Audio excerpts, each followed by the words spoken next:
Bonjour, je suis très heureux aujourd'hui de saluer mes amis musulmans grâce à l'UAM.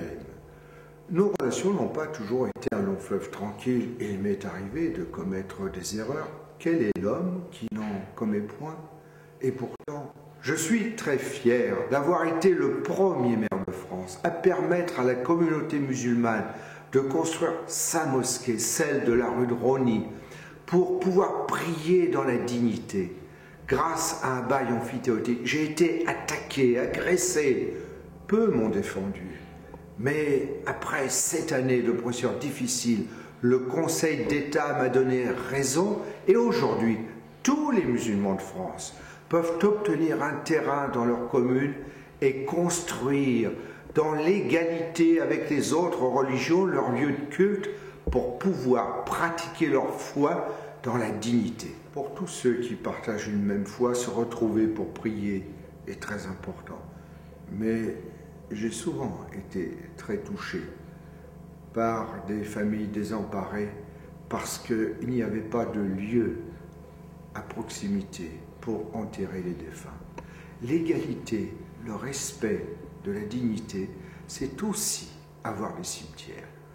Et demain, comme il y a eu un premier carré musulman à Montreuil, il faut un grand cimetière d'au moins 3000 places pour Montreuil et Bagnolet pour que les familles puissent avoir leurs défunts près de chez elles et pouvoir se recueillir sur les tombes.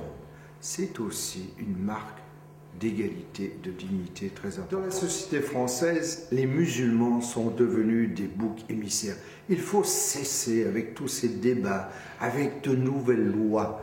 La laïcité est déjà dans la Constitution et je refuserai de voter tout nouveau texte qui va ouvrir de faux débats où le musulman va être désigné comme bouc émissaire. Chacun le sait, je suis laïque. Et c'est au nom de la laïcité que je refuse l'instrumentalisation d'une religion, quelle qu'elle soit. L'égalité passe par l'égal respect de toutes les religions, à commencer par celles qui n'ont pas de lieu de culte aujourd'hui. Enfin, je veux vous le dire, j'ai été blessé. Mon adversaire m'a traité d'islamophobe. Il m'a injurié.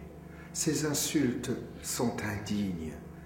Certains promettent lait et miel aux musulmans, les mêmes qui font alliance avec Dominique Voynet et Pierre Maton, qui ont trahi leurs promesses.